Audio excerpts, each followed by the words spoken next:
better known as Atomic Runner in the West, Chelnov came to the masses in 1988 from Data East.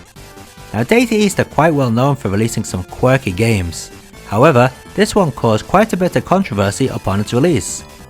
The story goes that Chelnov, a coal miner who miraculously survived the malfunction and explosion at a nuclear power plant, gained superhuman abilities due to the massive amount of radiation given off by the explosion.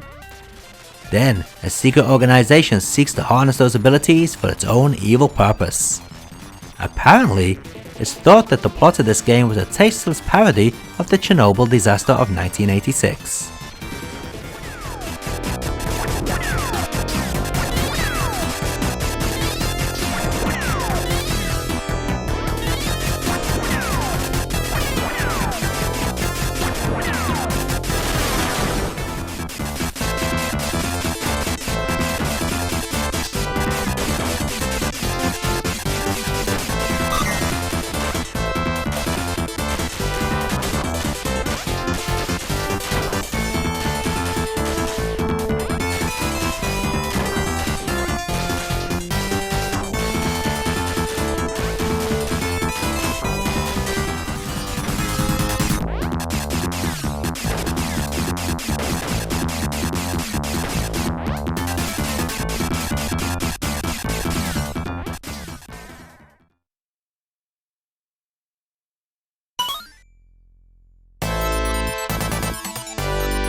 The arcade version of Chelnov used 3 buttons, one to fire, one to jump, and another to turn around, since the game is always constantly scrolling forward.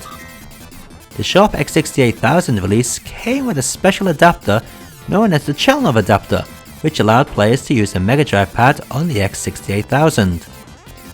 Many other games also made use of this adapter. The X68000 version was ported by Denpa, Microsoft, as part of their video game anthology series. Visually, it's extremely close to the arcade version. However, this port does suffer from some serious slowdown when played on certain emulators, as you can see in this video. The game does not do this when running on real X68000 hardware.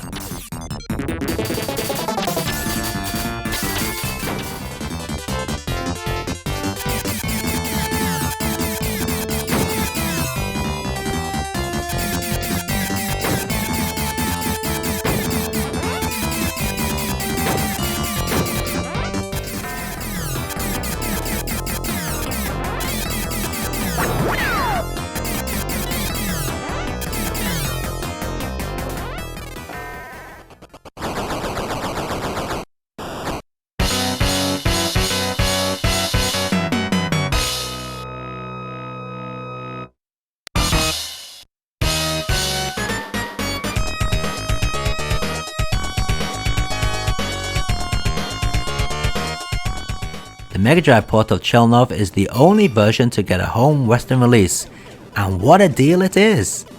It's not very often when a home console port looks far superior to its arcade father. Mega Drive Chelnov looks fantastic, with many layers of parallax scrolling, incredibly detailed sprites, and backgrounds. And a killer soundtrack too! Many would consider this to be the ultimate way to play Chelnov.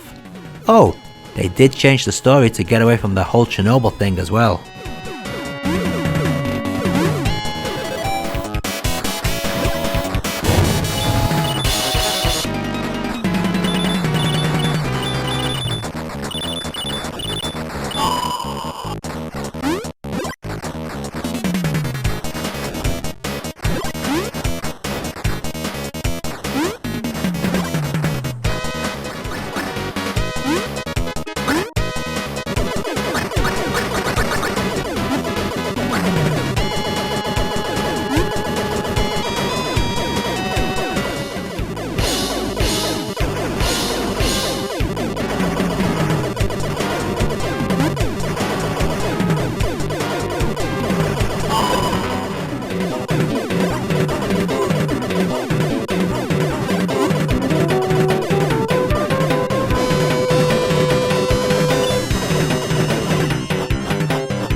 Did you know that Data East had an arcade version of Chelnov running on the Saturn? Well, they did. This is not an emulation, but a one-on-one port. Everything is identical to the arcade game, apart from a slight change in the color palette, due to the way the Saturn seems to have a cooler hue, and the actual screen resolution is also different. Apart from that, it's a perfect port.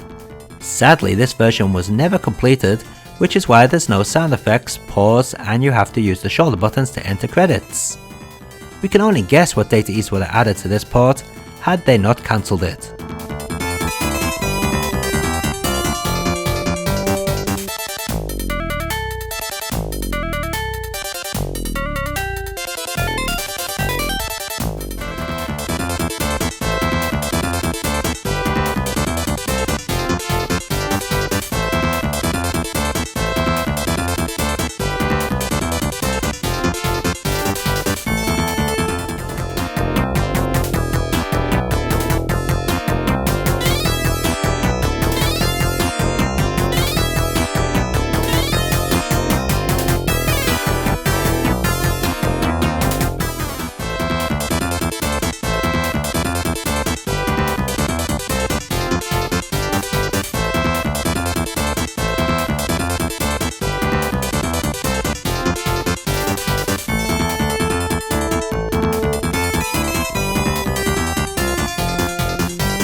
And let's take a look at all those versions of Chelnov running side by side.